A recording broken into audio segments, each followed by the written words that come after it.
says thank If you you. are interested in signing on. Firm. Good morning, everyone. I would like to call the meeting of the Ways and Means order. We do have a quorum. First on the agenda is approval of last week's extensive minutes. Representative Agbaje, have you had a chance to review the minutes? Yes, Mr. Chair, so moved. Thank you. All those in favor of approving the minutes, say aye. Aye. Opposed? Minutes are approved. Thank you. The minutes for February 10th, 2025. Members, we had planned to hear a bill today, but I think you've all been informed that that bill is not on the agenda today. We had some attendance issues, so we'll postpone that for another meeting. That leaves our entire time this morning to really focus on fiscal notes. As I think everyone in this room knows, the process of producing and approving fiscal notes is one that's been a complex, rather dicey issue over the last number of years. The Legislative Budget Office was established as a way to try and make that a little more independent, but even that process has not really worked all that well. We are today going to be using the paid family medical leave bill as an example of the fiscal note process. We're not really here to debate that bill. We're really here to analyze and debate what we might be able to do to make this process function more effectively. You know, we have the saying around here that some bills seem to suffer death by fiscal note. When the fiscal note is negative towards the perspective of a bill passing. On the other hand, sometimes it seems that fiscal notes are a little too rosy, that they support a bill at a time when it really doesn't reveal all of the fiscal impacts of a bill. So, you know, it behooves us all as legislators to want to have accurate, timely fiscal notes. We do better work when we have good information, and we are dependent on the agencies and working through the LBO to give us the information we need in a timely fashion. With that, we're going to start out with a presentation by the LBO, and welcome Director Larson. Please introduce yourself for the record and proceed with your presentation.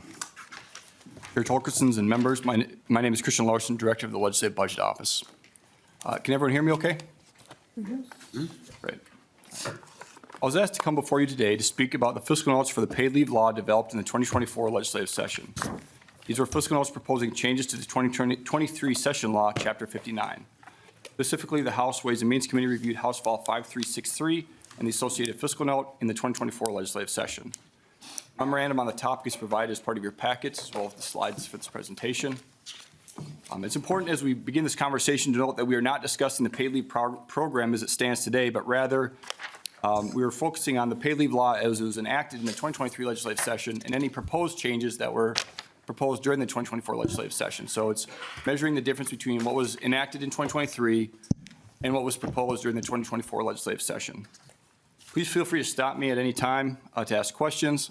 Also, there'll be time for questions at the end of the presentation.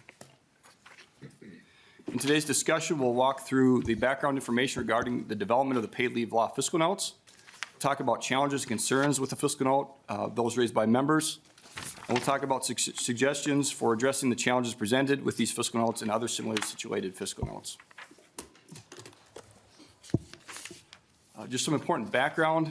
The paid leave law was originally passed in the 2023 legislative session, and benefit payments and premium collection is scheduled to start on January 1, 2026. Fiscal note methodology used prior to the 2024 legislative session used a labor microsimulation model predicting worker leave behavior that was distributed by the U.S. Department of Labor.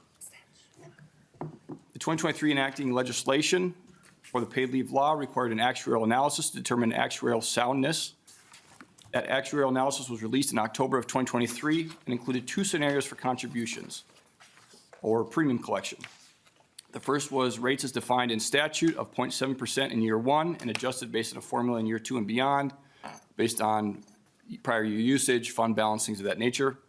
And an alternative scenario that assumed a contribution rate of 0.78% in the first year and consistent contribution rates of 0.78% for the first 3 years, and then an increase to 0.83% moving forward in the enacting legislation.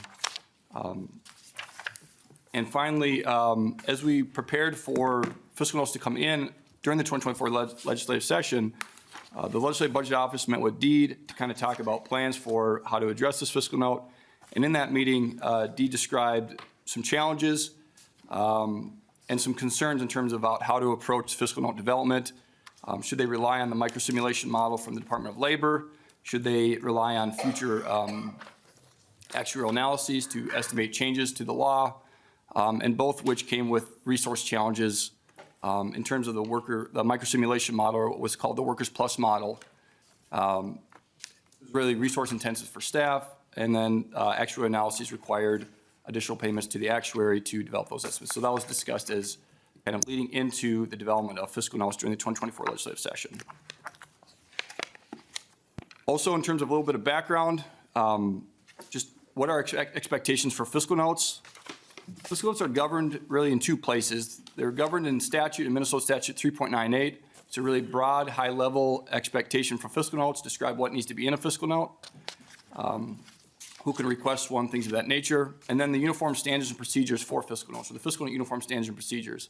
This is a more detailed set of expectations for fiscal notes, both standards and a process for how to reach those standards.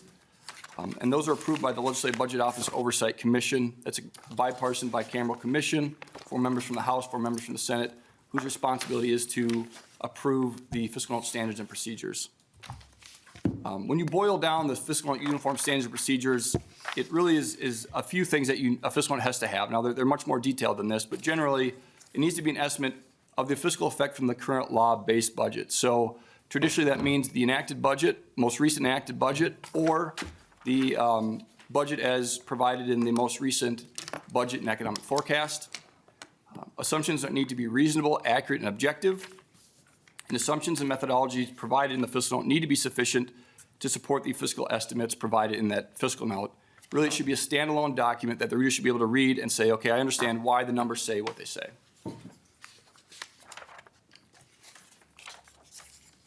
So we'll now walk through the challenges with the 2024 paid leave law fiscal notes, and it really all revolves around setting a baseline, like where are you measuring that baseline from, and any changes in baseline assumptions. And so that's really, we'll talk about 3 different cases where that came to be a challenge.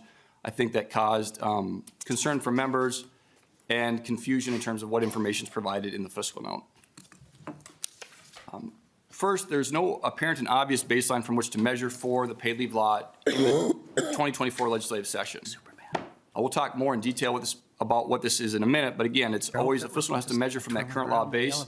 And for the paid leave law, the question was for 2024 legislative session, what was the current law base? Second, there's refinement of agency interpretation of the paid leave law following the 2023 legislative session, and this really revolved around the 7-day qualifying event.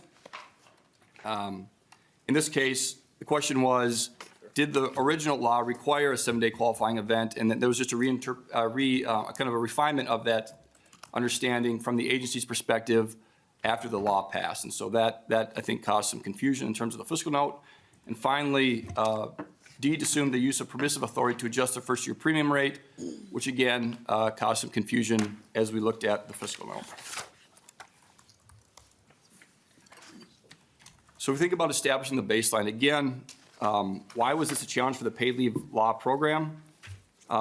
Fiscal notes are always measured from that current law base, and there wasn't an obvious current law base for this program at the time. So we had the end of session 2023 fiscal estimates, what was produced from the 2023 legislative session fiscal notes. So that's one option for the base for this fiscal note. Again, the paid leave law, as enacted in 2023, required an actuarial analysis evaluating the program activity. And that was released in October of 2023. And so that's another option for the base. So do you go off the enacted budget, or do you use a more recent estimate, which is statutorily required as the baseline? The law is an entitlement program, so traditionally we would use the most recent forecasted numbers for a fiscal note estimate. In this case, it wasn't included in the most recent forecast, but as it wasn't a general fund program, so that wasn't inherently included in the forecast. So the question then is, do you use that end of session 2023 enacted budget, or do you use the 2024, the October 2023 actuarial analysis? In the end, through conversations with DEED, through conversations with MMB, conversations with House and Senate fiscal staff, and certainly internal conversations, we determined that that October 23 actuarial analysis made the most sense to use as the baseline for fiscal notes in 2024.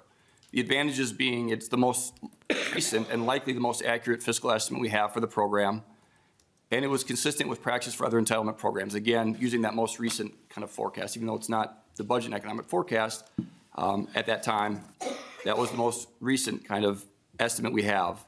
Now, just to be clear, this program was included in the most recent November forecast, and so that issue has been resolved. And then we didn't know this at the time, but another kind of advantage of using the October actuarial analysis is that the fiscal notes developed in the 2024 session relied on updated actuarial analyses from Millman, who created the October actuarial analysis. And so if you're using a baseline and measuring it against a new estimate, if you have a consistent methodology between those two kind of ways of measuring, then you're really measuring the changes in what was required of those new laws. If we would go back and say we're going to measure from the end of session enacted budget and then use an updated actuarial analysis, you are measuring somewhat changes in assumptions between what was required in the enacted budget and what was proposed in 2024, but you're also measuring the changes in methodology. And so it's not exactly an apples to apples comparison, as opposed to making sure you're using that actuarial analysis as both the baseline and the future projection. So that was the advantage.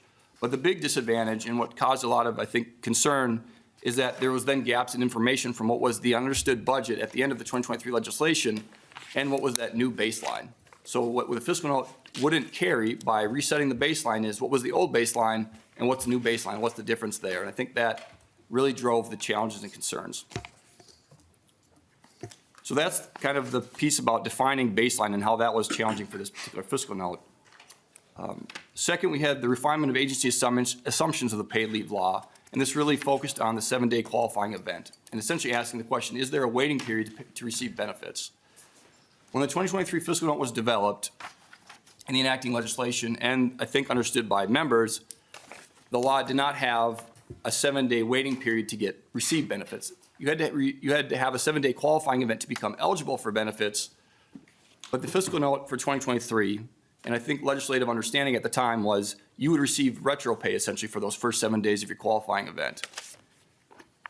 The October actuarial analysis, when it came out through DEED's kind of refinement of their understanding of the assumptions, was those first 7 days were not actually paid days, and you didn't start receiving benefit payments until day 8. And so in terms of what that means for the fiscal, again, is what are we measuring from? What's the baseline? So the new baseline said those first 7 days were not paid, and so any change, and in the 2024 language clarified that those would be paid days. So you're now adding back in the cost of those first 7 days into the cost of the change from baseline to this proposed change. And so that technically is a new cost per the fiscal note. And the question is, from legislative understanding, is that a new cost? So I think that was also a challenge in terms of how that fiscal note was received. And finally, it was the exercising of permissive authority to adjust the first-year premium rate that also caused some concern and confusion.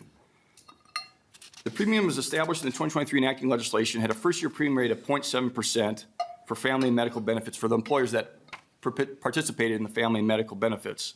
And the second year and beyond was determined by a formula with a cap of up to 1.2% of taxable wages.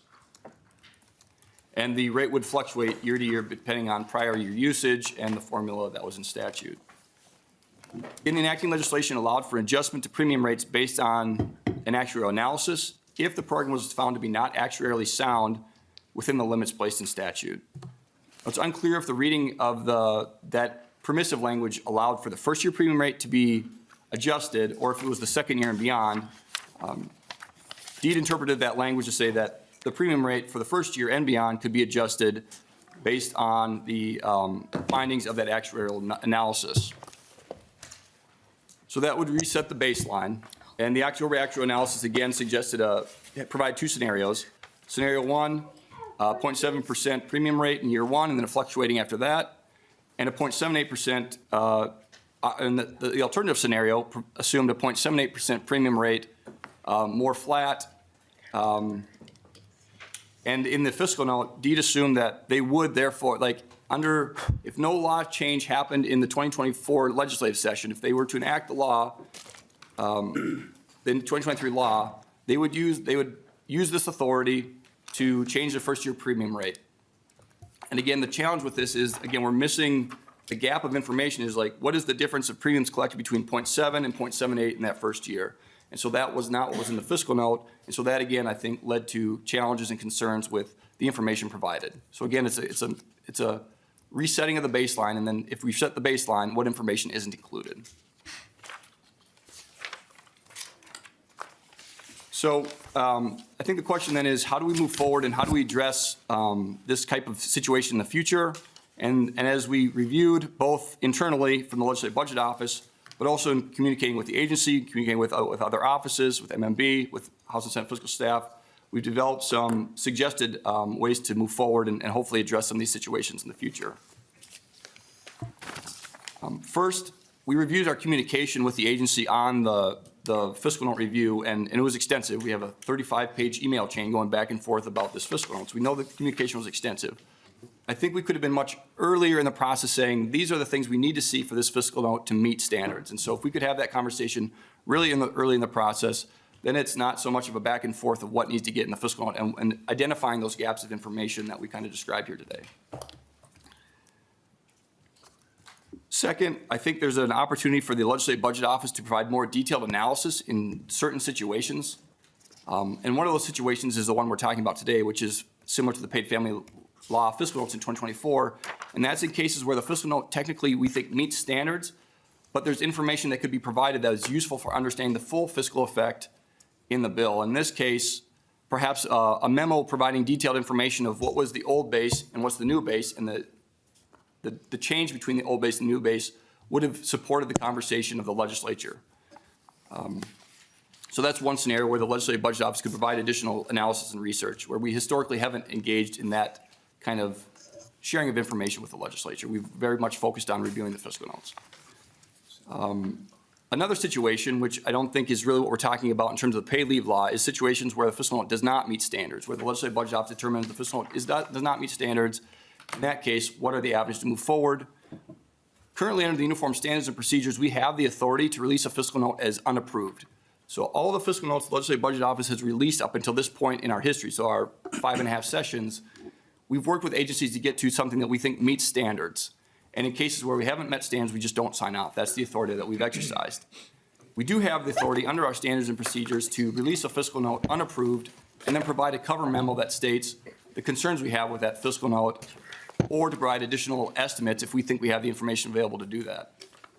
I've been hesitant to kind of step into that space. Again, we do have that authority, but we've just been hesitant for a couple reasons. And the first is really practical. The first is a timing issue. We're traditionally working with an agency up until the night before on many fiscal notes, or even hours before committee hearing, to make sure that that note meets standards and gets out to the committee. If we were to say we're going to start to pivot and start to develop our own estimates, we would have to do that earlier in the process and say, okay, we need to start collecting the information we need to make our own estimate or provide the additional information we think useful to understand why we don't think this fiscal note meets standards. Again, we can do that kind of in unison. We just have to think about how we use resources in the office and kind of the process we have set up. There'd be a little bit change of how we've approached things historically. The second issue is more about kind of what does a fiscal note mean? So historically, a fiscal note has been released only when it meets standards, and therefore, when a legislator sees a fiscal note, they know the Legislative Budget Office has determined that it meets the standards as established in the Uniform Standards and Procedures. If we start releasing fiscal notes as unapproved, does it have that same weight? Then do all fiscal notes get devalued a little bit because you don't, am I looking at an approved one or not? Now, certainly there would be documentation that says this is unapproved, and there'd be a cover memo that explains the concerns. But we've been hesitant to kind of step into that space for those two reasons. We also think it's important for significant fiscal notes or for new programs for agencies to engage early in the process to develop fiscal note estimates, providing preliminary assumptions and outlined approach to the fiscal note assumptions to the Legislative Budget Office as early as possible. So again, we met with the agency early in this case to say, we know this will be a challenge. How are we going to approach it? And certainly the agency engaged in that and said, well, we are struggling with this too, thinking about what does baseline mean, these type of things. The earlier we can have those assumptions, those preliminary assumptions, again, we can identify the gaps in information. And that's when we can start to have communication with different, the fiscal staff, with members, or whatever else it might be, to make sure that the right information is getting to the folks that need it, so that when the fiscal note comes out, it's understood what's in there. There's less concern about kind of the contents. We also think that agencies should communicate with legislative members and staff regarding substantial changes to assumptions related to existing programs. And the LBO should be included in those communications, and this should happen prior to the fiscal note being released. Again, in this case, it would have been really useful to have communication going to committee leadership, to the fiscal staff, to say, again, this is what's in the fiscal note, and this is then for what's not in the fiscal note, and how do we get you the information that's not in there that would be useful for understanding the full fiscal effect of the program. We think it's useful for the legislature and the Legislative Budget Office Oversight Commission to reiterate the importance of fiscal notes being developed independent of political considerations. That's not a statement that says that this fiscal note was developed with political considerations in place, but rather when this is made public, and members and legislative leadership make sure that it's understood that this is the expectation. When the Legislative Budget Office then reaches out to agencies and says, we have these concerns, can we see these updates, we need to see this information, we need this data, whatever it is, it holds more weight because it's understood that we're not just making this, we're not making things up. We really need to see this so that the legislature is comfortable with what's being shared. It's in the uniform standards and procedures that these are to be objective and all that exists. It's just making sure that that's reiterated provides us support when we are working with agencies. We think it's useful for the Legislative Budget Office Oversight Commission to consider developing a working group, and this would be a working group of state entities that complete fiscal notes, House and Senate nonpartisan staff, MMB, and our office, to look at a few different cases. And should there be special standards and procedures in the fiscal note uniform standards and procedures to address cases where assumptions are drastically changing? Should there be a documented process that says if assumptions between 1 year's fiscal notes and the next year's fiscal notes are going to change substantially, or if assumptions are changing drastically in the forecast, should there be some special process that needs to take place so we know that, just to handle kind of issues that we've seen in this particular fiscal note? We also think in cases where there's substantially complex or new programs, it might be useful to have specific standards, say that here's a particular process you have to follow. And finally, in situations that may require that might benefit or require a third party to develop an estimate for a fiscal note, what are the expectations on that? Do agencies have a requirement, or just what is a reasonable expectation for agencies to go back to a third party if that's how the estimates have been developed in the past? I think is a question for the Oversight Commission to kind of wrestle with. And finally, we believe it's useful for DEED to share their plans for estimating the fiscal impacts to the paid leave law for the 2025 and beyond, just so that we have a clear understanding of this is the approach. Now, the baseline issue has more or less been solved in that we have the paid leave program included in the forecast. But the question is, how do we estimate changes to that law? If there's changes proposed this year, what's the plan to handle those type of estimates? And from there, I'm happy to stand for any questions. Well, thank you, Mr. Larson. Before I go to other members, could you just review the different types of fiscal notes that are available to legislators as we imagine what a bill might look like? How can you help us with the fiscal note types? Yeah, so there's three types of fiscal notes. The first is what we mostly think of as fiscal notes. We call those regular fiscal notes, but it's fiscal notes on on proposed legislation that can be acted upon by the legislature. So an introduced bill, an engrossed version of a bill, an amendment, that's a regular fiscal note. There's unofficial fiscal notes, and those are fiscal notes on draft legislation. And I should clarify, so a regular fiscal note, those requests are made on behalf of the chair of the committee for which the bill resides, or the chair of the Ways and Means Committee, or the chair of the Senate Finance Committee. Those are the members that can request a regular fiscal note. So once a piece of legislation has been introduced, the request comes on behalf of a chair of a committee. An unofficial fiscal note can be requested by any member, and those are on draft legislation. So long as a bill is not introduced, a request can come in on draft legislation. And then there's classified unofficial fiscal notes. And these are fiscal notes, again, on draft legislation that has not been considered by a committee, so not even introduced, but rather if someone has provided the information to a committee just to consider, that's not eligible for a classified fiscal note request. So a classified fiscal note request can come on behalf of any member, and that information that's included, both the bill language and the fiscal note that gets produced, has to remain private, non-public data. The only individuals that see that information are the member who makes the request, the fiscal analyst who makes the request into the fiscal note tracking system, the IT system we use to facilitate the fiscal note process on behalf of the member, the legislative budget office, and then the agencies assigned to that fiscal note.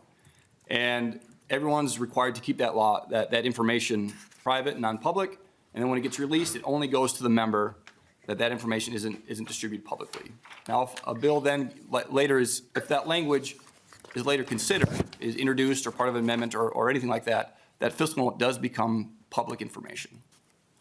Thank you for that, Mr. Larson. You may not be able to answer this in detail, but in the case of the paid family medical leave bill, were these various types of fiscal notes utilized?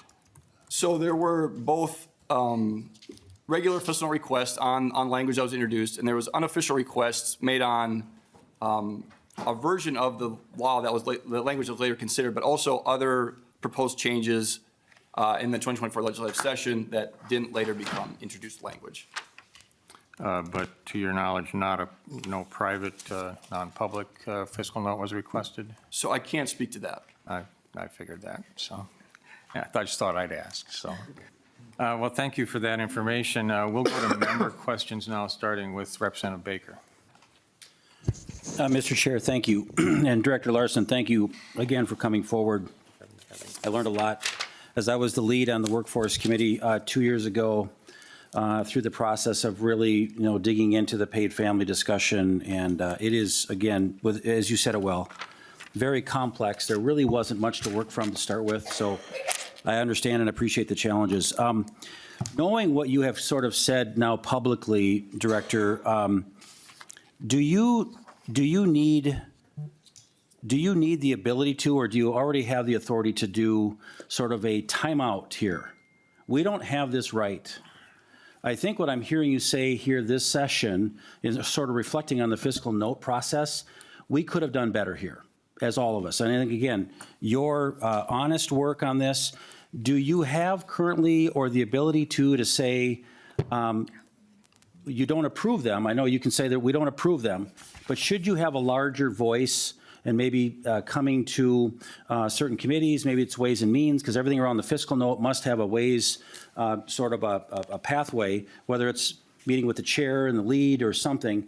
I'm just wondering, in hindsight now, should we call those unofficial fiscal notes or those unapproved in a louder voice that maybe what we learned in this situation? Mr. Larson. Chair Torkelson, Representative Baker.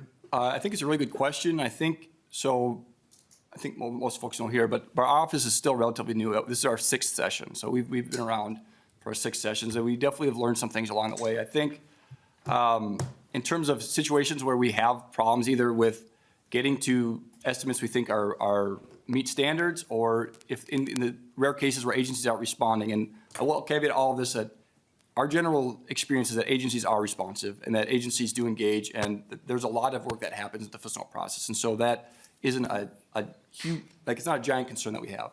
But in those cases where we do have agencies either not responsive or where we come to a point where we really can't come to an agreement on what meets standards for a reasonable, accurate estimate, there is at times useful conversations to have either with leadership of a committee or publicly regarding the development of the fiscal note. Now, we have to be really thoughtful about our relationships with our agencies and our state entities. It's really important that we're working daily and communicating daily or nearly daily with a lot of folks. We need to have those really good working relationships. And so we don't want our relationship to be consistently we're dropping the hammer and coming down all the time. Like that won't be productive in terms of making sure the fiscal process works really well. But there are times, I think, when we have challenges and discussions at a public dialogue of what might those concerns be and what maybe the agency has a really good reason for not wanting to come off an estimate, but we also think we have a really good reason. And maybe there's a public discussion about that that's really useful for the legislature to consider in terms of having maybe more information as opposed to just what comes out in the fiscal note. At the same time, we want to make sure that we maintain our responsibility. We've very much seen ourselves as umpires in the process of the fiscal note process, and so we're just calling balls and strikes. Does that meet standards? Does it not meet standards? For us to kind of move beyond that, that would be a little bit further than we've gone in the past. I think in some situations that makes sense, and for the majority of the time, the process as set up works well. A follow-up, Representative Baker? Yes, thank you, Mr. Chair. And again, I appreciate that, Director Larson. You know, we're still at the sort of the growing pains of the LBO, and I appreciate that. And I understand the relationships with agencies are complex, and I do know many, many, many times that you work very well together and cooperatively, and you're working on things late at night to get them delivered. But I just know that going through this process in this size of a concept, mandate, new law change was enormous. But I want to make sure as we go forward, we have that sense of how big this really is from an office that we're all also getting to know you better and the work that you have to do in a nonpartisan manner. And to that, my final question right now, Mr. Chair, there was a couple of fiscal notes that I had requested back in 2024 on a bill that I had introduced. Didn't get a bill hearing on it, but I was always looking for a bill fiscal note on what it would cost to make a change to paid family. I put that back in February, and from that whole session, I never did receive it. My question to you is, if members like me or others in the future have issues like that, what more do you think the LBO office could do to try to make sure I get communicated to, or any member, or your authority to say you need to get that fiscal note out to a member for whatever reason? Should that maybe have been something that we could have looked at as well? Director Larson. Chair Torkelson, Representative Baker, thank you for the question. I think in terms of kind of the specifics of this case, I think we could become better at communicating when there's a holdup, when things are being held up. We do communicate to agencies that all active requests are expected to be completed. The question is, there always is prioritization that happens during session, and so when especially you get to the first and second deadline, there's a lot of prioritization. We have more requests that can be completed in a given week. For agencies, our offices traditionally can get through them, but there is always going to be a resource pinch during those kind of times. But at the same time, we never suggest that active requests are not needed. In fact, we tell them that these are active requests and in fact do need to be completed. In terms of how to kind of address situations when that's not taking place, I think certainly we can do a better job of communicating to members directly. We have been relatively, I think, kind of stand back. We just haven't done a ton of outreach to members in terms of we really focus on our process, and I think that's a place for us to grow. In terms of how to address and having agencies make sure they do complete, there's not a lot of tools in our toolbox that allows us to force completion of a fiscal note. And I'm not sure there's a really good policy answer to that, that there is some way to have that kind of enforcing mechanism in our office, but that's just the reality of we can't say, hey, you have to complete. I mean, we say that, but if you say that, then what's the next step? There's just not a really good mechanism to enforce that. Thank you. Representative Nash has a question. Thank you, Mr. Chair. I've got a couple questions, actually. So, Director Larson, thanks for being here today. I appreciate the work that you do. You've always been very helpful when I need fiscal notes, and I always find them to be pretty solid. If you would help me, Mr. Chair and Director Larson, you said you had several pillars that you had early on in your presentation. I got reasonable, accurate, and I may have forgotten to write down the other ones because my brain is still under-caffeinated. So would you mind just jump-starting the conversation with the other pillars? Director Larson. Chair Torkelson, Representative Nash. Yeah, so it's fiscal notes must be reasonable, accurate, and objective, and that the assumptions and methodology provided need to provide sufficient detail to support the fiscal estimates. Representative Nash. Thank you, Mr. Chair. And to this particular fiscal note, Director Larson, I was in Ways and Means. I've been on the committee for quite some time now, and I remember the paid family medical discussion, and I remember that there were lots of stops and starts, and oh, hey, our math doesn't work. I remember that was, I think it was last year, Because I remember Assistant Commissioner Rowe was coming to present, and then we looked at the fiscal note compared to the language of a latest engrossed bill, and then Representative Garofalo pointed out that the math just didn't work.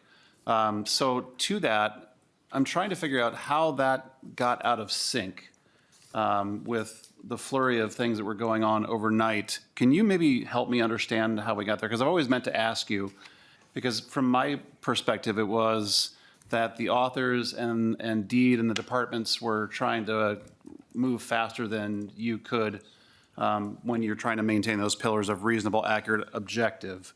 If you would maybe detail some of that, if you remember it. Thank you, Mr. Chair. Director Larson. Director Torkelson, Representative Nash. Yeah, so so we have staff that works on these individual bills, but here's my understanding, and if we need to kind of follow up on this, we certainly will. But the hearing was scheduled, I think on a Friday or something, to be heard of a fiscal note. And then it turned out that the fiscal note was made on faulty assumptions and a new fiscal note had to be created. It happened, the next hearing happened on a Monday perhaps. I can't remember if the fiscal note was completed by then, but then the fiscal note was released after that, I believe. And the situation, I believe, was, so as Deed provided updated estimates on the fiscal notes, they went to the actuary and got updated actuarial analyses. And each actuarial analysis had multiple scenarios, and scenario 1, scenario 2, scenario 3 type thing. And there was updated actuarial analysis created in, I believe, February and again in April. And I think the issue that happened was that the scenario used to update the fiscal note was made on not the set of assumptions that was in the language that was then finally being kind of moved forward.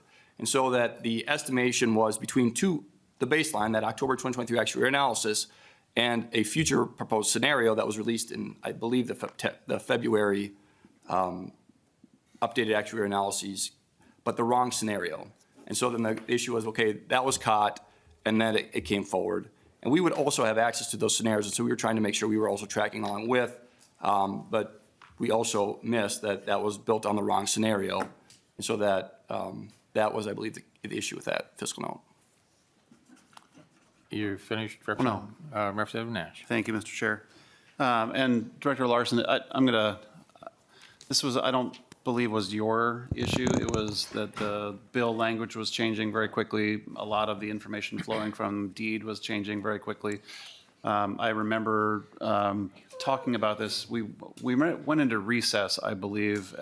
Both caucuses went off to have a chat. And just this whole process, as I remember it, the accuracy part was lacking because I don't believe you were getting accurate information on updated DEs on the bill, and I certainly don't think that you were getting accurate information. I remember a fairly lengthy series of questions as it related to IT costs, and I don't know that we ever actually, trying to see you through, there we go.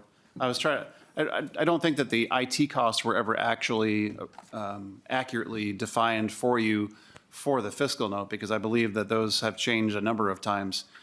And my frustration is that you had said in your presentation too that you try to follow a standard process. And from my take, and I imagine the take of many of the members on our side of the table, this didn't seem like it was a standard process, that it was being moved ahead by the department and the authors and the majority party at the time at lightning speed, faster than you had to be accurate. And I'm just trying to figure out, do you feel like you were given sufficient time to get those things processed so that you could be accurate in your presentation? And this goes to Representative Baker's question of, I believe he called it calling a timeout. Because this being as huge of a bill as it is, and as widely impactful as it is going to be to the state of Minnesota, as somebody who's sat on this committee for a very long time now, I never felt that that was particularly accurate. So I guess my question is, do you feel like you were given sufficient time to process what I remember to be pages and pages and pages of the fiscal note? Director Larson. Chair Torkelson, Representative Nash. In terms of the timing, I think we realize, like, as an office, is inherent, like, the later you get in session, the less time, the things are going to happen very quickly. And so we understand that's inherently part of the legislative process, especially as you get into May. In terms of having more time, it certainly always is helpful. It certainly, I think we did a lot of homework in making sure that we understood what was coming and so that we could kind of be prepared early to review and make sure we know what we're looking for in the review. And certainly time helps always to be able to kind of move forward and provide that full accurate analysis. But I also think we understand that there is limitations and that there's a time crunch towards the end of session, especially. Thank you, Representative Nash. One more question? Just one more. And this is not a question, but my observation, since I don't want to put words in his mouth, but I watched this, as did all of us who were on this committee then. Because the speed at which amendments were coming, and they were literally being drafted overnight, particularly when we found inaccuracies, there would be wholesale changes in assumptions, there would be wholesale changes in language, there would be wholesale changes in actuarial assumptions and so on. And I think I'm a big fan of the LBO and always want to give a shout out to our friend, former Representative Bob Vogel, who sort of shepherded this through the process. But we can't expect to get accurate information if departments and administrations and authors and caucuses are barking down on the LBO saying, you got to get this done. I have a hearing tomorrow. You got to move faster. You got to do this. Because again, your pillars are reasonable, accurate, objective, and detailed. I found the fiscal note for paid family medical to not be any of those, but not because of your work, but because of what you had been given. And I will detail it again. The tax numbers were all over the map. The assumptions were all over the map. The IT costs, when I pressed the authors, the IT costs were all over the map. And I just don't know how we get an accurate fiscal note out of that process. And I want to make sure that is put on the record, because it was not the fault of the LBO. It was because agencies and priorities of people who were trying to get a bill done were pushing you to do something that there's no way you could have been accurate. So with that, I'll be done, but thank you, Mr. Chair. This is a great example of out kicking your coverage and thinking that that's a good idea. Thank you, Mr. Chair. Thank you, Representative Nash. I'm going to interject here briefly, Director Larson. When a bill is in process, as this bill was, can the author request a classified update to their fiscal note before it goes public? Chair Torkelson, just to clarify, you're asking like once the note's updated, like the status of it, or like what is the estimate as it's being developed? What do So you you've in got terms the of bill estimate? I'm sorry to interrupt, but you have a bill in process, and the author is contemplating major changes to the bill, but doesn't really want to reveal them to the public. Can they request a classified note on their changes? You could request a classified, let me look at this. In terms of like how you're amending a bill, and like you classify request, historically, just one second.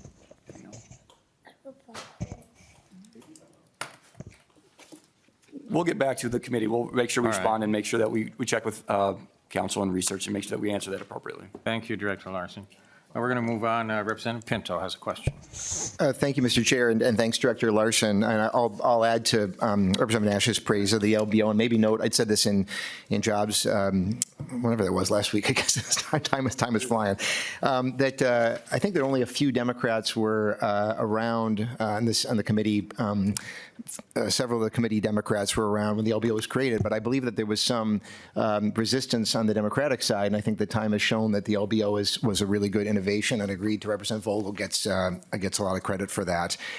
I guess I wanted to ask, so a couple things. I'd heard the comment that the fiscal note, the final fiscal note for paid family medical leave may not have sort of met the standards of reasonable, accurate, and objective. And of course, I know you've got the memo talking about some complexities and things to work out, but I mean, in the end, did the LBO stand by, and do you feel confident that, in fact, it was reasonable, accurate, and objective, with the understanding of this memo that some of those complexities? But if you could just comment on that, Mr. Larson. Director Larson. Chair Torkelson, Representative Pinto. Yes, so we believe it meets standards in the sense that if you measure from the baseline that was provided in the October 2020 actuary analysis, and the proposed changes that were proposed in the 24 legislative session, you can go through and you can say, okay, the 7-day waiting period is included in the fiscal note. You can go through and you can say a change to the small employer calculation is included in the fiscal note. You can say the change from the premium rate of 0.78%, which was the new base, assuming that's how the agency would apply the original law, and the new base. So all of those changes that were a result of the changes in the 2024 legislative like that is all in there. This is, I think the question is like, there is inherent gaps by just having the base move. And so that isn't necessarily part of the standards for a fiscal note, but it is seemed like to be really useful information to the legislature to really understand what they had perceived to be the cost of the program to what the new cost is. And so do I think it meets standards? We signed off because we believe it does therefore meet standards, because it says what is the current, if this is how we're going to apply it today, even if that was maybe different than we understood it at the end of session. So if as of today, this is how we will apply the bill, and this is how we will apply it once we make those changes. So therefore, it met standards and we signed off on the note. I will say we also added a substantial comment this time because we do think there was additional information that was useful to the reader. So we could understand that this was a challenge, this fiscal note was a challenge, but technically without it met standards. Okay. A follow-up, Representative Pinto? Yeah, thank you, Mr. Chair. And I'll say the 7 interventions you've identified, I think make a lot of sense to me and appreciate that. It seemed like this was sort of an opportunity to just identify ways to improve the process, and so thank you. And then speaking of which, I'll just close with this, Mr. Chair. In the course of working through this in the Jobs Committee and all, I think I at least came across statutory ambiguity that, Mr. Chair, I mentioned this to Lead Stevenson, that we may want to look into. And I guess maybe if we can go back to the slide on the presentation that says fiscal note expectations. Yeah, thank you. Members will note that there's a reference there to Minnesota Statute 3.98 and where the standards for fiscal notes are. Those are the fiscal notes that can be requested by chairs of committees and by you, Chair Torkelson. Unofficial fiscal notes are in a completely different part of statute. It's just the Government Data Practices Act basically talking about when something is confidential or not. And I guess this made me think that we do want to be careful, especially as things are getting tight in session and busy, et cetera. If we interpret an unofficial fiscal note to be able to be made by any member of the legislature, you could imagine very quickly agencies getting really tied up, and actual fiscal notes requested by chairs could actually sort of get blocked up. And it's not even clear to me in the statute that unofficial fiscal notes, what kind of authority they actually have. And again, I say this as somebody whose caucus is currently not in control, right? The GOP caucus has a plurality of votes. And so I guess, Mr. Chair and Lead Stevenson, I might suggest we may want to look into that, because if we're treating unofficial fiscal notes as being the same as fiscal notes, then that could really gum up the works in some challenging ways. Not to say we wouldn't want everybody to get, information, but, if Chair Baker's requesting a fiscal note this year, if I make a whole bunch of unofficial fiscal note requests, hate to have that sort of gum up the works. I just think something that we want to look at and sort through the statutory ambiguity there for consideration. And thank you, Chair Torkelson. And again, thank you, Director Larson, the LBO. Thank you, Representative Pinto. Representative Robbins has a question. Thank you, Mr. Chair. Thank you for being here, and thank you for the work of the LBO. This was very distressing in real time as we were having this debate, and I remember it well. And I think what's most concerning is helping us understand the interplay between the LBO and the agencies and MMB. Because my understanding, and I was, I think, a freshman when the LBO was created, so maybe I wasn't fully getting everything Bob Vogel was trying to create here, but he was my seatmate on the floor, and we had many conversations about it. And so my understanding is your role is to provide independent analysis to the legislature. And MMB can still provide analysis to the agencies and the executive. Is that correct? Dr. Larson. Torkelson, Representative Robbins. So our responsibility is to provide the fiscal effect of proposed legislation to the legislature. That is our enacting legislation. And in terms of MMB's role in the process, where they used to, I apologize for. Thank you. They certainly used to oversee the fiscal process. They do not have an official role in the process at this point, but they certainly, as the fiduciary of the state, will work with agencies at times in terms of developing estimates but in terms of their direct role in the process, there's no official role, and I hope I'm not speaking out of place, and I imagine Emma B can here speak to that if I am. But as far as that goes, we do find them, like, we'll reach out to them at times when we do have particularly challenging fiscal notes and say, you know, here's what we're struggling with the right kind of information, so we can make sure we can ask the right questions and whatever else that might be, and they are responsive. Follow-up, Representative Robbins. Thank you, Mr. Chair. Thank you. Thank you for that. So it seems to me, and I do get there was a problem with the change in how the 7-day waiting period was being interpreted, and I think that had a material impact on the problem. But to me, the bigger problem was the permissive change in when they could raise the tax.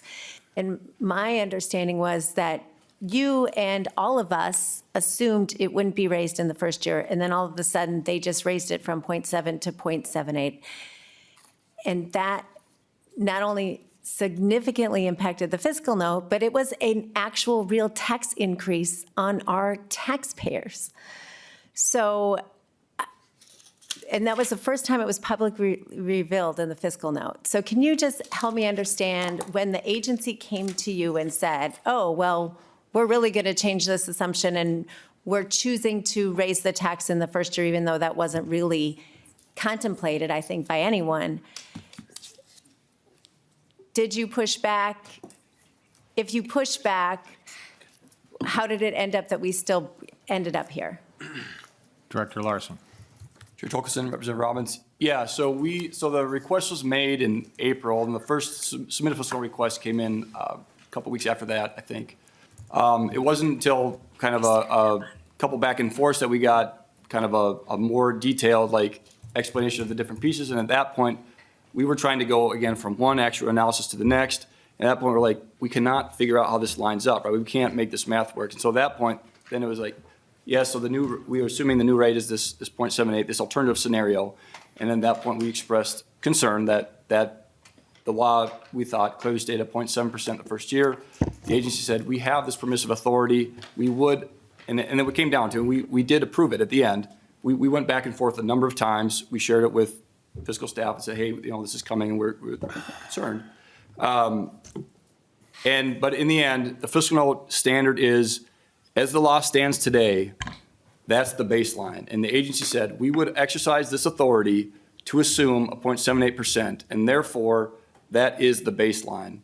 And at that point, we said, okay, then we'll make a note on the front of the fiscal note to identify that as a change in assumption. And identify, we asked the agency to identify that in their fiscal note, that that's a change in assumption.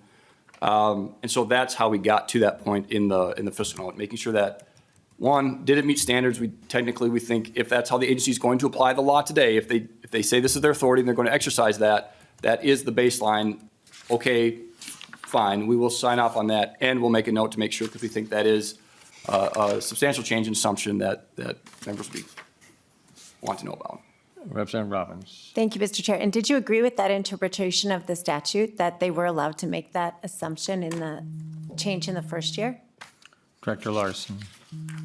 Chair Tolkeson and Representative Robbins, we did not. The way we read the statute is that the statute is referencing, we'll start to say we are not an office of lawyers. That is not how we are. We are policy analysts and budget analysts, and that's how we approach our work.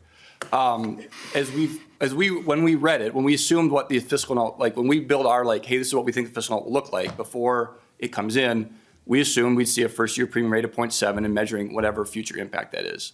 So no, we did not assume, that's not how we read it. But the agency said this is how we implement it, and therefore we don't really have a space to say, well, you won't implement it that way. But rather, if that's how it's going to be implemented, that therefore is the baseline. Mr. Chair. Thank you, Director, Representative Robbins. Thank you. I really appreciate that clarification and that detail, because I think what we're seeing here is that the agency sort of went rogue, and they applied a different interpretation than the plain reading of the statute, and I'm very concerned about that. And I think that going forward, we have to be very careful about that, and I would encourage you to use all the tools at your disposal, including not approving fiscal notes. I think that's a very good flag for us as members to realize that our legislative body, the LBO, has concerns, material concerns about what agencies are doing. And so if the fiscal note is unapproved, that will make us sit up and take notice a little more clearly.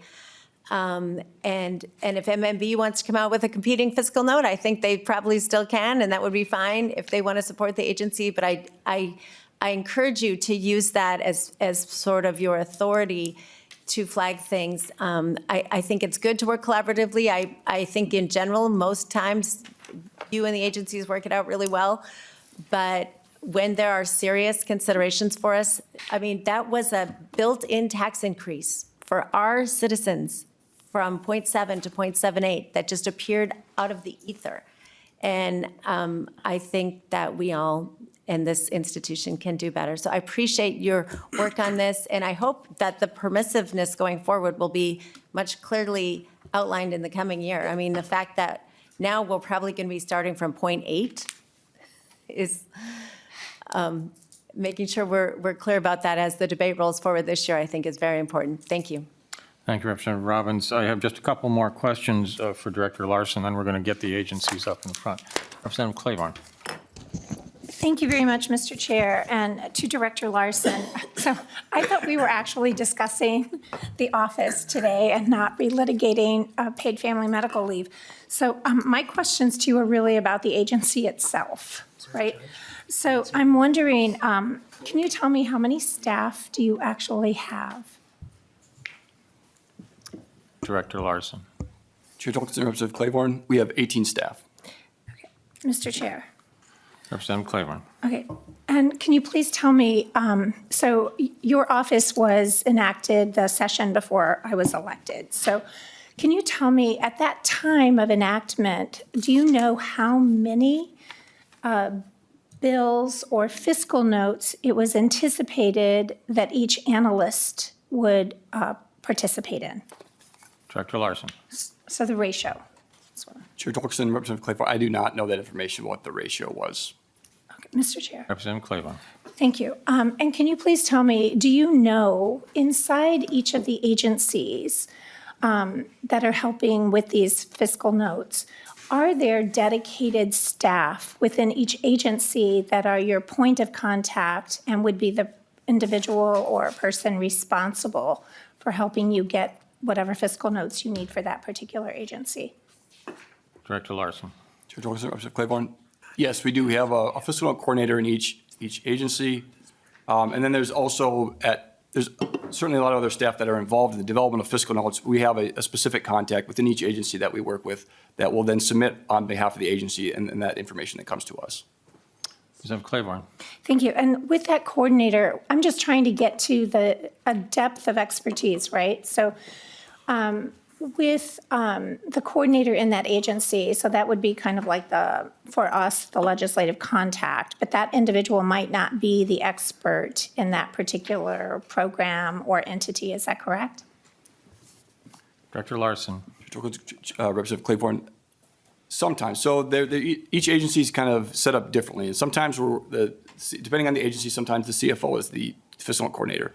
Sometimes it's a specific position that really has that, and then some other duties. Maybe it's a budget director. Oftentimes it's in the finance office. Sometimes it's not. Very small agencies, sometimes it's the director. It really depends on how the agencies are set up.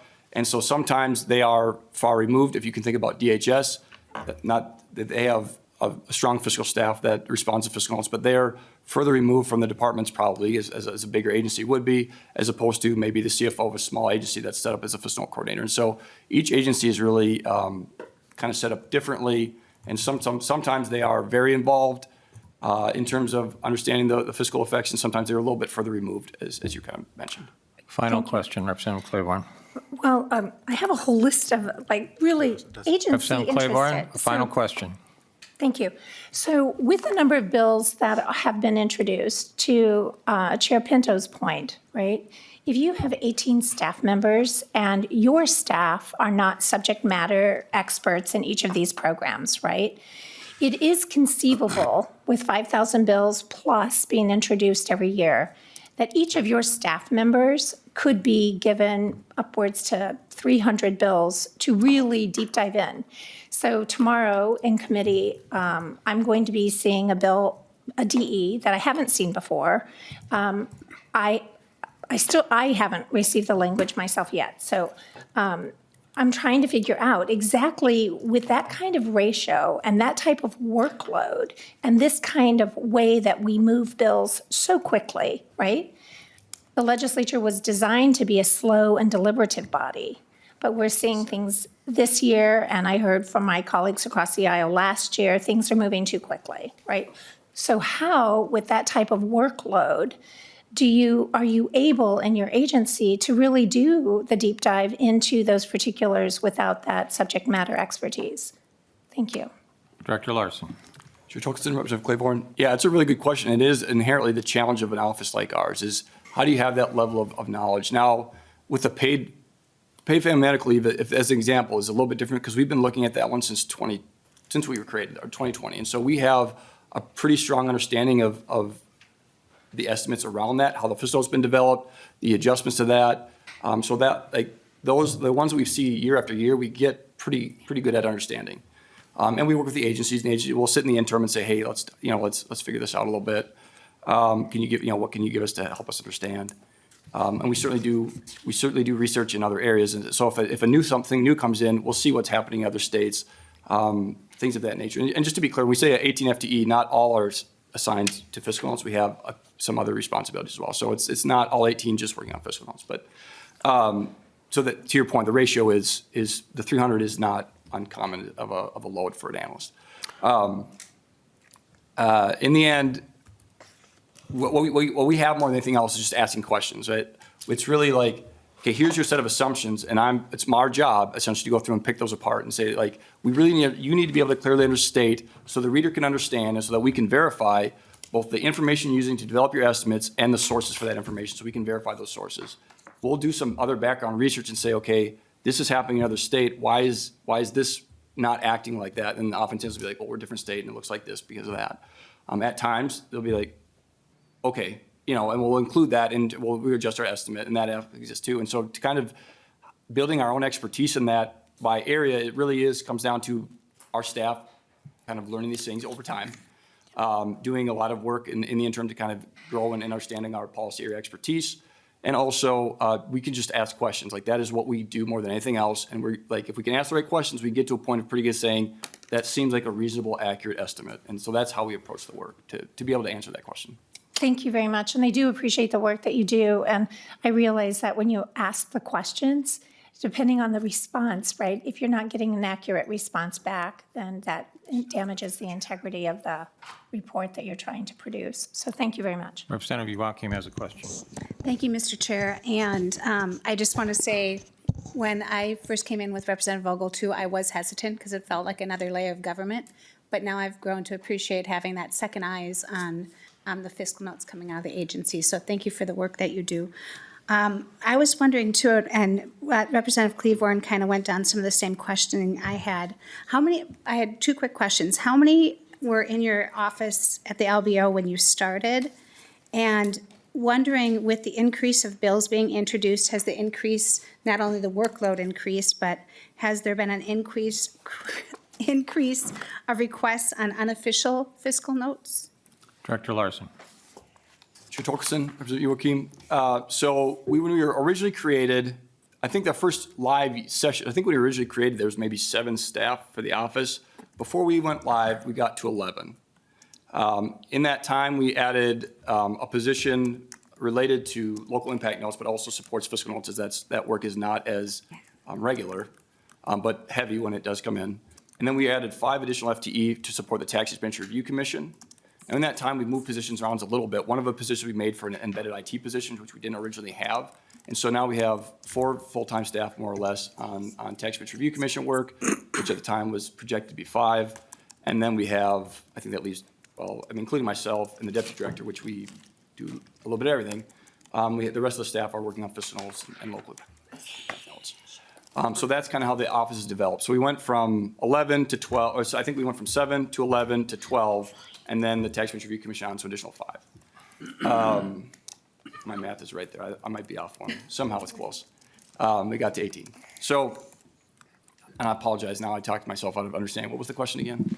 Oh, no worries. No, it's fascinating to hear. I was just wondering, with the increase to the volume of bills, unfortunately, that keep getting introduced, have you seen an increase of unofficial notes requested? And then you sparked another question around local impact notes. I know those can be really hard to figure out. Just who do you end up coordinating with those? So I'm Director sorry. Mr. Larson. Torkelson, or Mr. Joachim, in terms of the, gosh, I'm so sorry. The first part of the question, now I'm thinking about the second part. I apologize. I'm very sorry. One more time.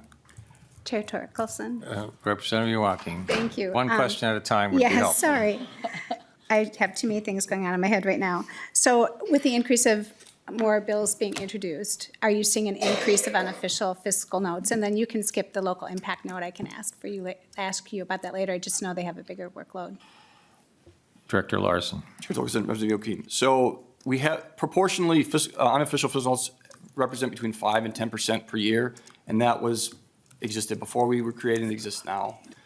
There's more notes now. The last 3 sessions has seen a pretty substantial increase in the amount of requests, and so proportionally they've gone up, but they still stay between that 5 and 10% range. I think maybe 11% one year. I think that maybe is our first year, but generally it's between 5 and 10%, and that's been historically about the same, percentagely, proportionally.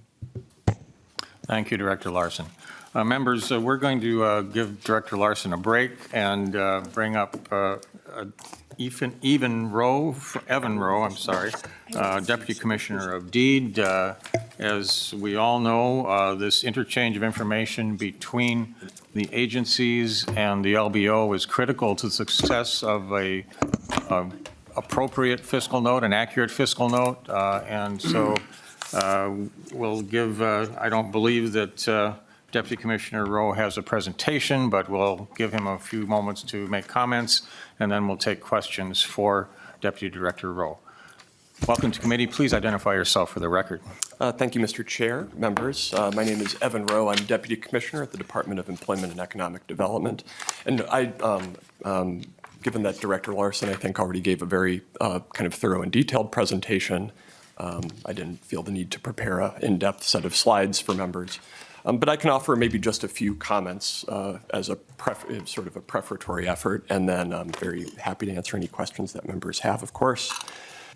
I'll just start by saying we share we absolutely share the objectives of the legislature and the LBO specifically in providing timely and useful information about any sort of fiscal impacts from legislation. It's important to the agencies to be able to model this out and understand what are going to be the operational implications for any program.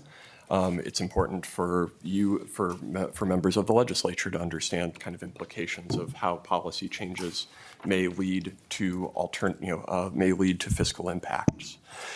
As I think Director Larson ably noted, it was a very complex set of changes that were proposed in the 2024 legislative session, and there were lots of moving parts. And I think one of the challenges of kind of representing all those changes in one single fiscal note is when you have multiple pieces moving, breaking out the pieces can be challenging when there are different pieces there. Our objective really was to provide the sort of clearest change from the administration's perspective on the implementation of the law based on the proposed legislation as possible. And with that being said, I recognize that there were a lot of complexity and moving parts here, which can make it difficult when you're just trying to get from one place to another. I think when it comes to thinking about how we can kind of work together more collaboratively and do better going forward, I think Director Larson's points around clear communication and kind of even more proactive communication are certainly something that we're taking to heart here at DEED, and I think across the administration. I think we've had some very good productive conversations with the LBO, with the chairs and ranking members of the committees in question to make sure that we are trying to be as much on the same page as possible early in the session. And I would say that we are also working hard to make sure that we have the right resources in place to provide to provide timely information to the legislature for this session and beyond as we are developing things going forward. So with that, Mr. Chair, I'll conclude here. And Thank you, Deputy Director. Representative Nash. Thank you, Mr. Chair. And I'm just going to go on record as I hate these microphones. Anyway, so to the testifier, I was in committee when you were there, and we paused, and I think then Lead Garofalo met with Chair Olson about the fact that the numbers didn't match up to the language of the bill, and I think that you made a brief presentation that things were out of phase, and you just said that you were interested in pursuing clear communication.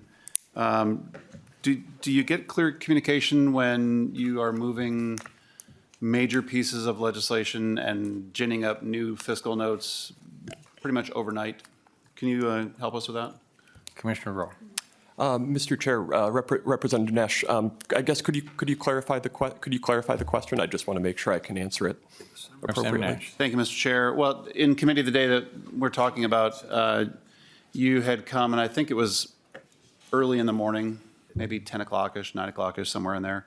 And we were talking about the paid family medical fiscal note. It was being presented to Ways and Means. Chair Olson was giving it a hearing, and right before we started, it was very clear that the fiscal note was out of phase with the data that was in the bill.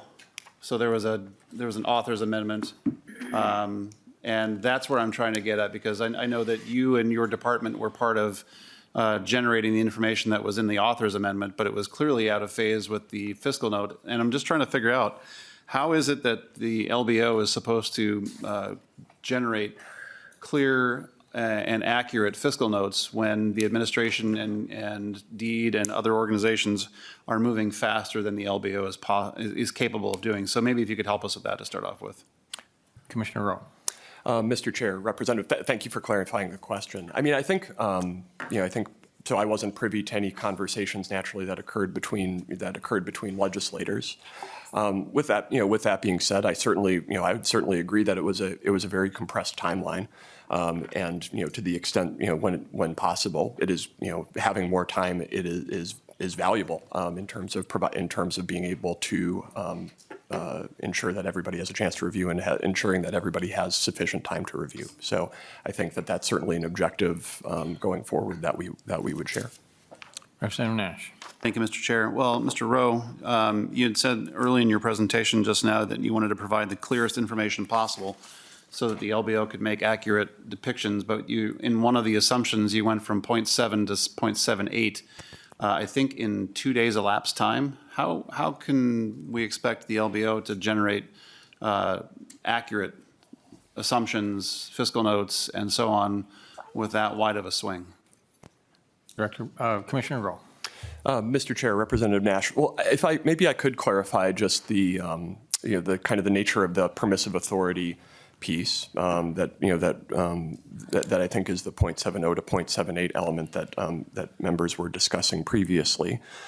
So the actuarial analysis in October of 2023 offered two different premium rate scenarios. One, for the law, one at that 0.70% rate, but as part of laws 2023, Chapter 59, the section that called for the actuarial study noted that if the actuarial study indicated that the premium rate that was established under the law was not actuarially sound, the commissioner must adjust the premium rate to make the program actuarially sound.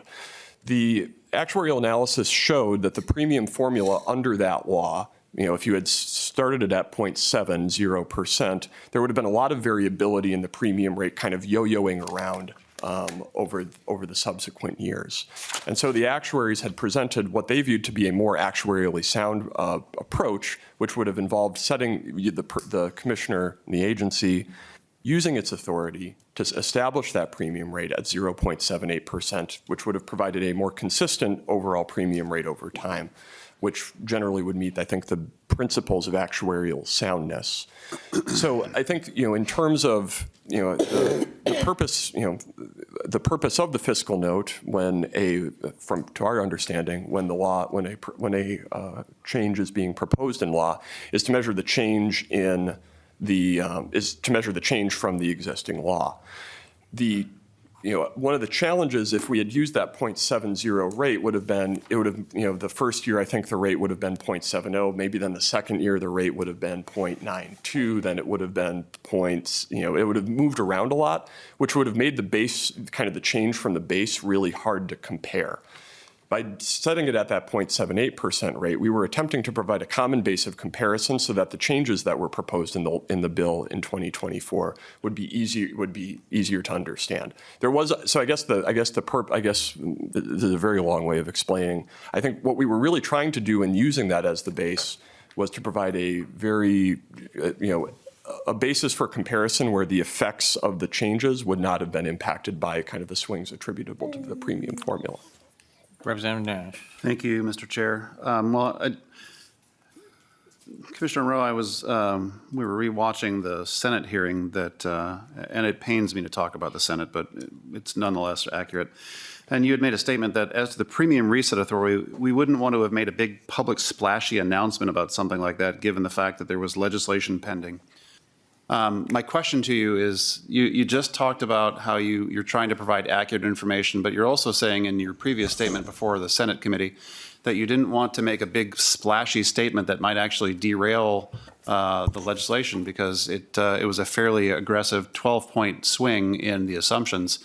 Can you help us understand how you arrived at that statement and how you didn't want to make that statement because it might actually change the outcome of the legislation? Commissioner Rowe. Mr. Chair, Representative Nash, the answer I've not rewatched the Senate the Senate committee hearing, but what I guess I would say is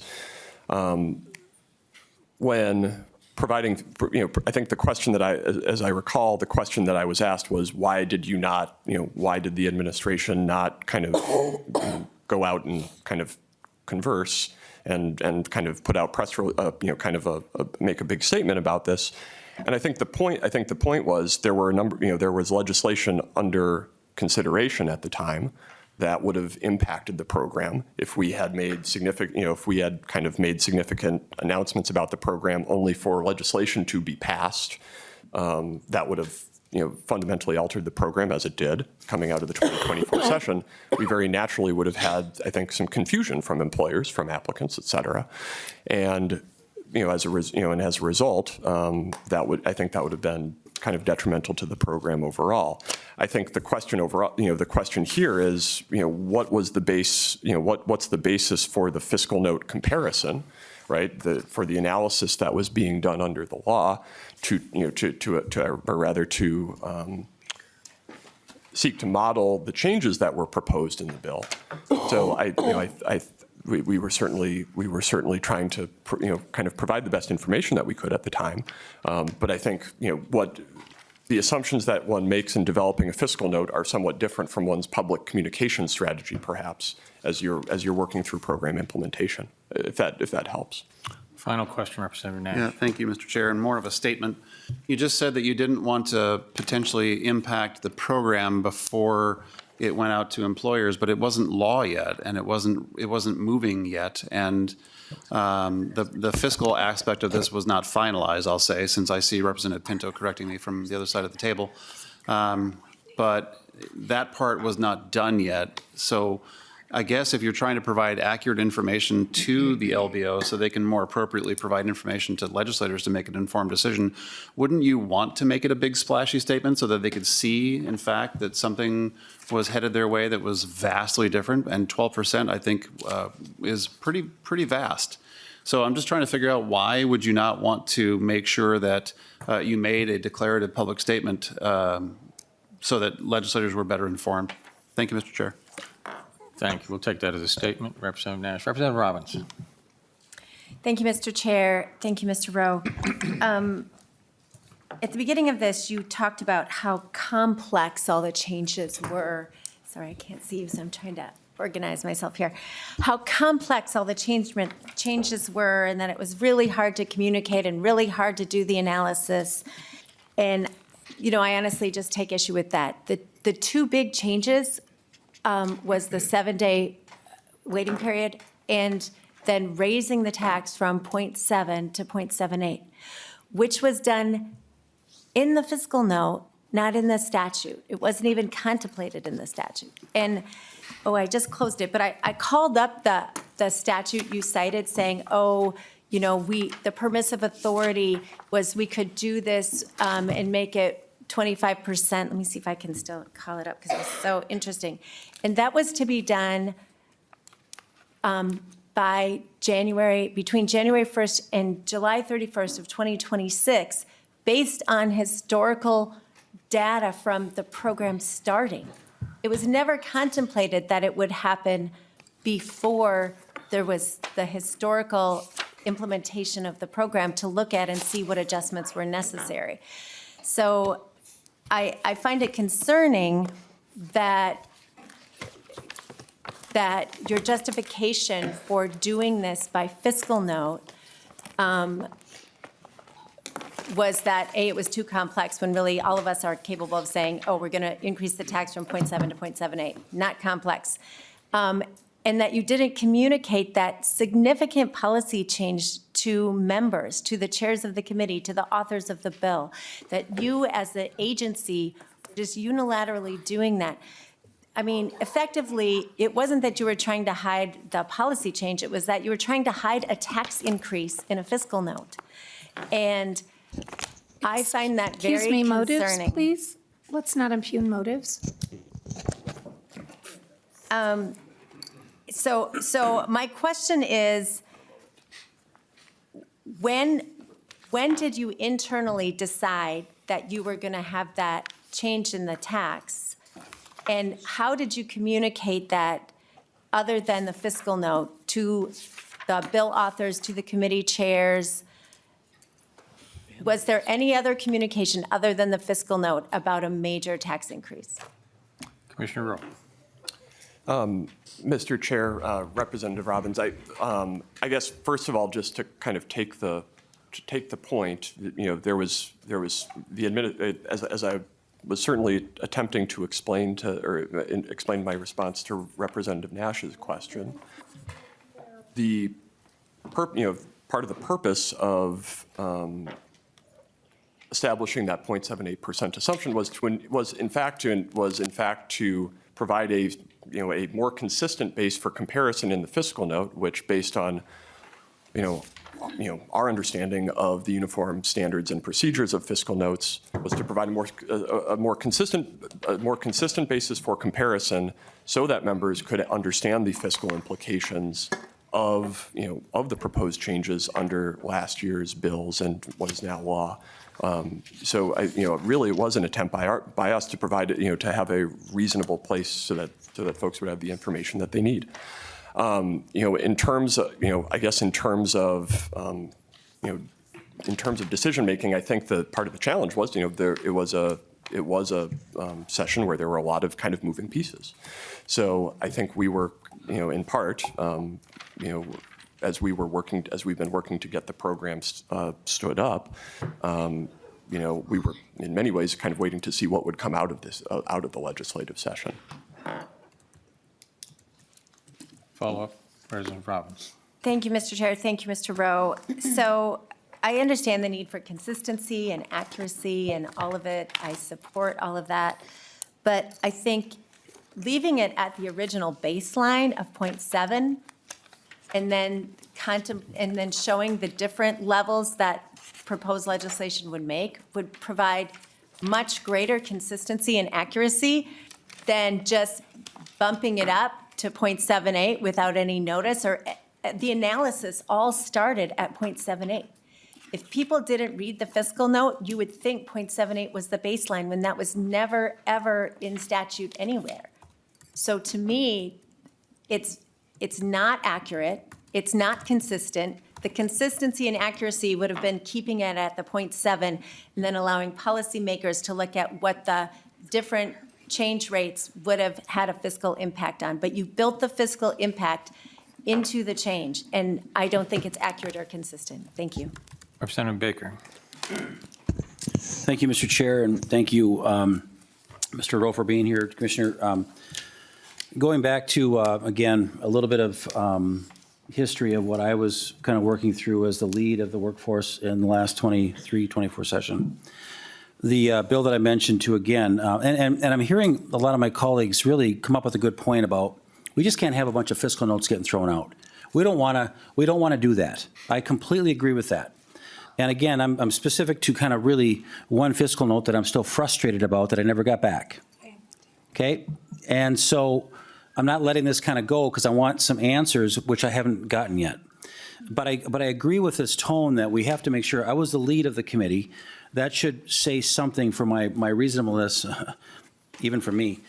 What I'm trying to say though is, why hasn't my fiscal note, and what it was I was looking to say, what would it cost if we were to eliminate a small group of employees under a certain set, like 20? What would it cost the program if there was an exclusion offered up, which was part of my bill? What would that cost? Because I might not have offered the bill, or I would have I need to rethink that number. That was the request. It has never been presented or even done. Yet internally, I could see other agencies that were asked that question all responded to my fiscal note, but it doesn't get released until DEED releases it. Can you help me understand, Commissioner, why that wasn't ever done in my case? Commissioner Rowe. Mr. Chair, Representative Baker. So I think, and we discussed this a little bit in House Workforce, but just to maybe expand on previous answers. So I believe the fiscal note that the fiscal note that you had requested as minority lead last year was an unofficial fiscal note. Is that if memory serves? That's right. Yep. Okay. So I think, and there was a bit of a colloquy between yourself and lead Pinto in that committee, where it was discussed that where there was a bit of a conversation about the nature of unofficial fiscal notes and sort of the element to which they kind of the status that they have in law and those pieces. I think from the agency's perspective last year, right? The bill, the bill that you had authored was not scheduled for a hearing, and it didn't have there was no, so given kind of the other elements around the other analysis tasks that were before the agency at that point, we weren't able to prioritize that, and particularly because I think the bill in question would have required additional actuarial analysis, which would have had a cost to cost to taxpayers overall. Now, I think I probably could have done a better job talking, providing that information and that explanation. What I would say going forward is, in your position now as chair of the committee, you are able to request fiscal notes, and I think we're already working on a few for you in House Workforce right now. I do think one question though for members would just be, if it is the intent that unofficial fiscal notes, should all be, if any member can request them in that way, and if that does compel agencies to do that work, we share that goal, but there are also kind of resource trade-offs that we have to think about, and I think you did we really appreciated the conversation that we had in the House Workforce Committee about just some of the logistics and effort that is required on that front. Mr. Chair. Representative Baker. Yeah, Mr. Chair, thanks. And again, we've heard a number of times now with the LBO testifying that members should be honored at least with a fiscal reply or something. Again, as I mentioned to the whole committee here too, unofficial requests are that, but if it comes from a lead and it's about a specific bill, that's a big bill. And even since I put my note in back in February of '24, you had 2 more Milliman notes for updated actuarial studies about other things in the bill that were requested maybe by other members or maybe the chair at that time, which was Chair Zhang. There's no reason why, again, Milliman was engaged after my request. That was available to you if you wanted to ask them about my question as well. I understand in this case when there's a fiscal note update, in this case, You were paying somebody to do it because the agency wasn't able to really kind of pull the numbers for them. So again, what I don't understand is, what was different is there was an unresponsiveness tone to some groups of us last year. It was very challenging. And I want to make sure whoever's in charge, I don't care who it is, if a lead of a committee or a chair of a committee, especially a chair we get, but if a lead committee or it's a reasonable request and you're not at the end of session, these have to be at least attempted to try to reach something, or you should at least then send a formal letter to the members, say, here's where we're at and why we can't do this. But what happened in this case was, I think, unacceptable. And my final question, Mr. Chairman, is in going forward with what I heard Director Larson say today, they did not approve they didn't kind of, I think approve it is the right word, and if I got it wrong, I apologize. The last kind of fiscal note for paid family as it came out. I would suggest that we as a body start thinking about how do we better alert members if something is not approved by LBO. It should either be stamped a certain way or on a different color of paper, so we kind of understand this is different. Because I do understand 97% of the notes are fine and they're all agreed to, but if they're not, we should have a awareness of this one is different and you should look at it differently. We've got some notes.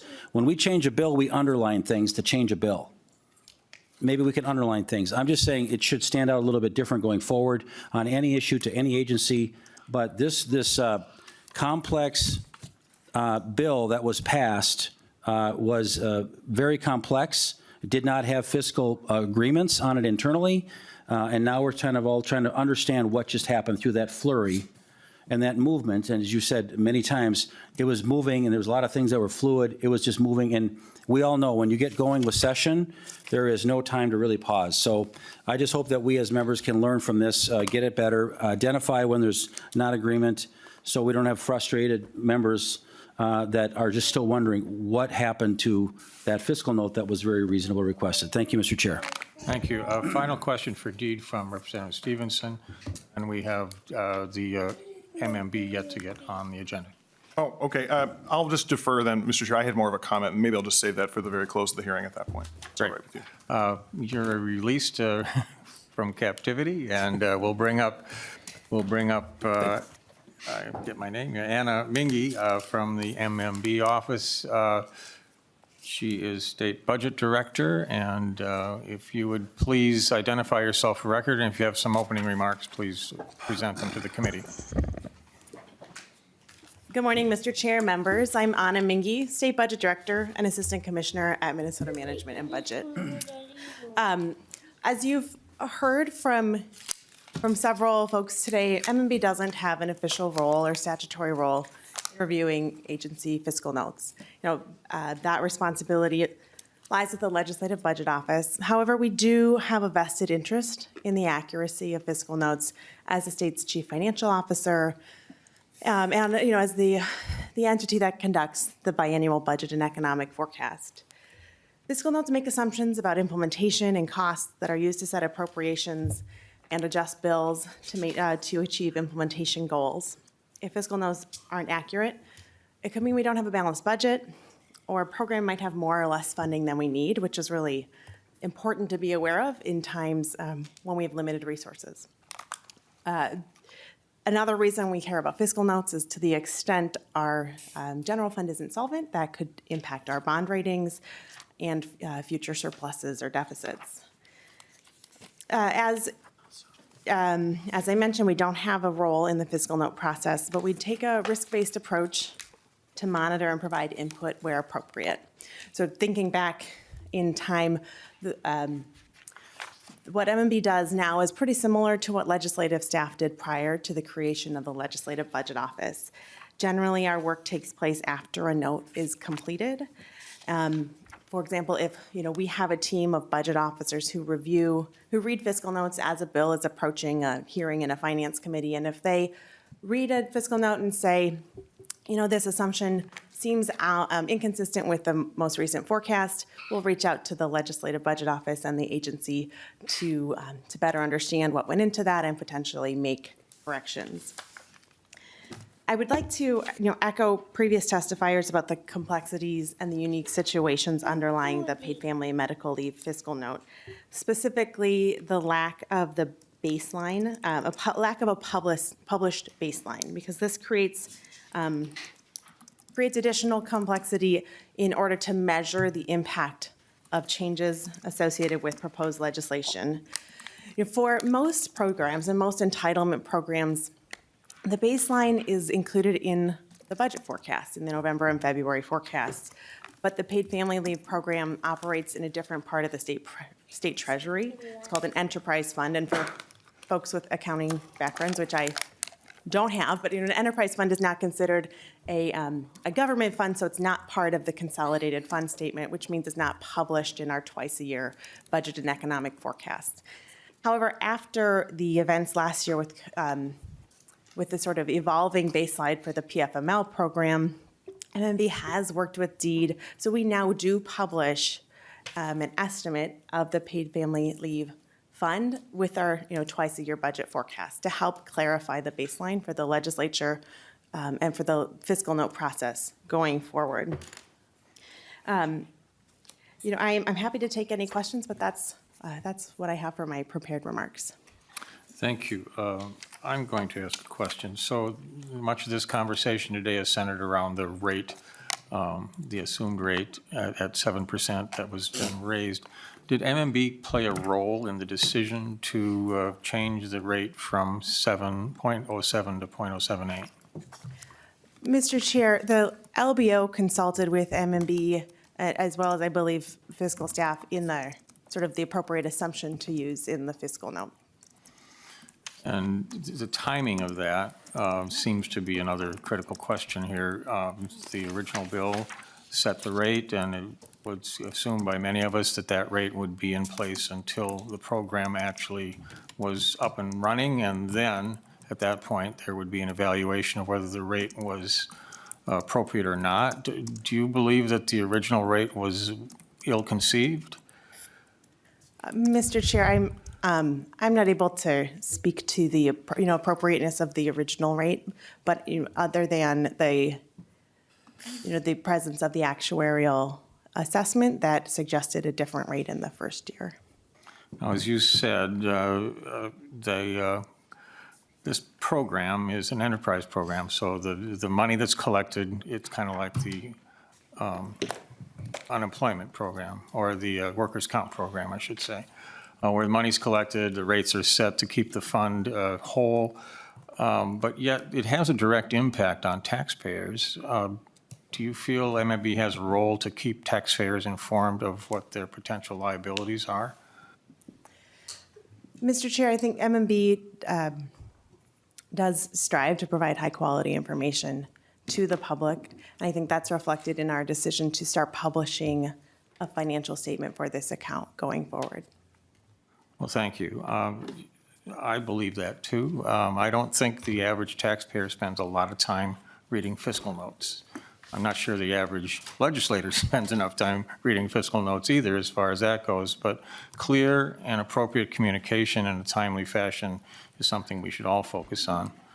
I don't have any other questions for you, but Representative Stevenson has, oh, I'm sorry, I missed you. Representative Lilly. Thank you, Mr. Chair. Just real quickly, I just kind of want to throw out a little history, being old, I guess. So I find some of this a little funny today because, before the LOB, I was in the minority, I was in the majority, and a lot of new members haven't been blessed with that, which is good on them, I guess. But fiscal notes were often historically, you were never happy either if you, especially if you were in the minority. Often you just, you'd find things that weren't right. So I just kind of feel like, we went out, it wasn't really a surprise to me or many people I could probably find and bring their voice to this. But when we established the LOB, that we would continue to have maybe that same questioning fiscal notes And so here we are, and I feel sorry for the LOB in a little bit, because I'm like, you know, we kind of knew this would be coming, and so here it is. And anyways, I just kind of wanted to throw a little sunshine on, you know, fiscal notes historically of, you know, either wherever you're at, you're always, or not always, sorry, that's not right. Often you're not quite happy with, you know, anyways, thank you. Well, thank you, Representative Lilly. If you're old, what does that make me? No comment? No comment. Thank you. Handsome. Representative Stevenson. Thank you, Mr. Chair, and thanks for the discussion today. I think it was good for us to spend some time early in session talking about the fiscal note process and how it can be improved. And I particularly enjoyed the part of the conversation today that reflected how we can do better on fiscal notes. You know, it's important to discuss the past, but sometimes we get a little too focused on it. I did want to comment on a couple of things related to the paid family medical leave that were discussed. You know, last session, I wasn't on this committee, but I was following it pretty closely. And I do recall towards the end of session, things got a little harried, as they always do in every session, no matter who is in control of this place. It always gets a little crazy, and you can go watch tape on either side. But I do recall that when this paid family medical leave bill came to this committee last year, there were some you know, complaints and maybe justifiable complaints from the other side about the speed of things. And I do recall that the chair of this committee then did lay the bill over for several days to allow for further review of that. And we all know, I think that the bill came here initially on May 10th and left on the 13th over 3 days later, or 3 days later, I should say. And we all know that that's, you know, about a week before the end of session, where every day feels like a year. So like laying over a major piece of legislation for 3 days in the last week of session was a pretty significant accommodation that should be remembered if we're going to litigate this. And the other thing I would mention, I was chair of the Commerce Committee last biennium, and I recall that Republican members pushed very hard, I think correctly, by the way, for an actuarial study to be included in the paid family medical leave bill. What I find it ironic is now that the agency responded to the actuarial study by making changes to make the policy work better, the criticism is that the changes were made in conformance with the actuarial study that the Republican Party was pushing for. I think it's good that the agency, it's good that the study was done. It's good that the agency was responsive to that.